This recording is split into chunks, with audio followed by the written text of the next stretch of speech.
Geek, Citadel. Let's not lie and say that this beta was designed for anything but a showcase of the Dark Zone. If somehow the offer of one mission and some random but unimpressive encounters is what the game has to offer as a story, it is really lacking in that department. Side quests boil down to chance encounters that are often retreads on the same theme. Protect a military officer, save some hostages from random villains. Busy work that open world games are known for throwing around. I can't help but compare the structure to that of Far Cry or Watch Dogs. There are a lot of missions outside of the one story mission that had the repetitive stink after an hour. So much that our group just abandoned these extra encounters to face the Dark Zone without even maxing out our levels. This could be just a beta thing, but I'm getting vibes of Destiny here, and that's not a good impression for the long term. To hide my fears, it looks as if Ubisoft already has a season pass ready with 3 DLC expansions.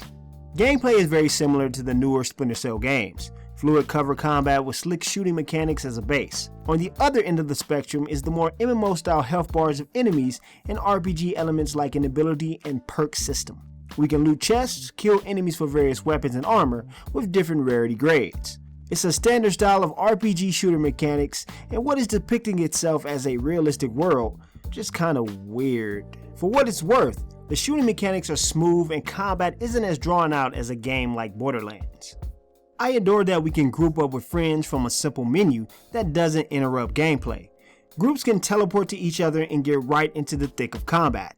I'm hoping that there are a lot of team-oriented missions that put each player's skill to the test. Right now, the game's just a single-player shooting gallery that allows you to have 3 other buddies tagging behind you. Does this title look like the E3 trailer they released back in 2015? Hell no. They lied and knew they couldn't get that kind of fidelity on consoles and scaled it back for all platforms, even PC. With that out of the way, the game does look fantastic for what the team settled on. The character models could use some work, but the city of New York and the weather effects are gorgeous. The game uses the day and night cycle to alter the lighting to create beautiful mornings and terrifying snowstorms at night. I think the most spectacular accomplishment of the game is the lack of loading times. You load at the beginning of the game or when you are fast traveling to a new location. That's it. You're free to enter a building, drop down into the sewer, and even enter the Dark Zone without seeing a loading screen. That is a fantastic feat with how dense and large the world seems to be. I hope it's not a beta-only technology and applies to the full game. I really like the Dark Zone as a PvP element, but I feel like it's trying too hard to be DayZ and Rust.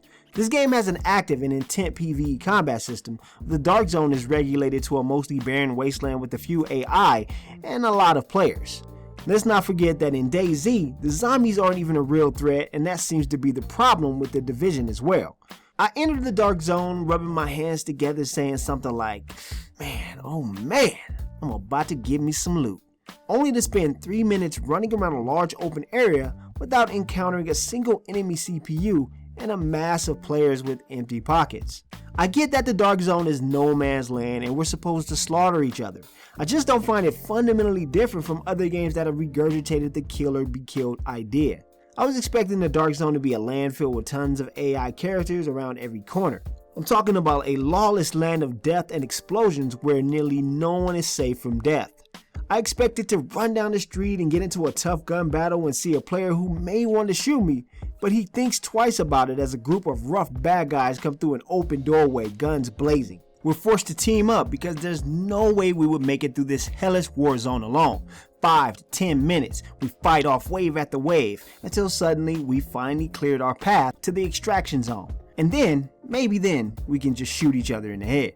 Instead, I get to run around out in the open for 2 minutes hoping I find an NPC, and if I find one, that they'll actually drop some interesting loot. If the goal is to kill each other, Ubisoft, just get rid of the AI and make players drop various loot and currency. If that's not what you're going for, please up the ante and pile on the dangerous AI with juicy loot drops to boot. It's still beta. This is something that can be changed, right?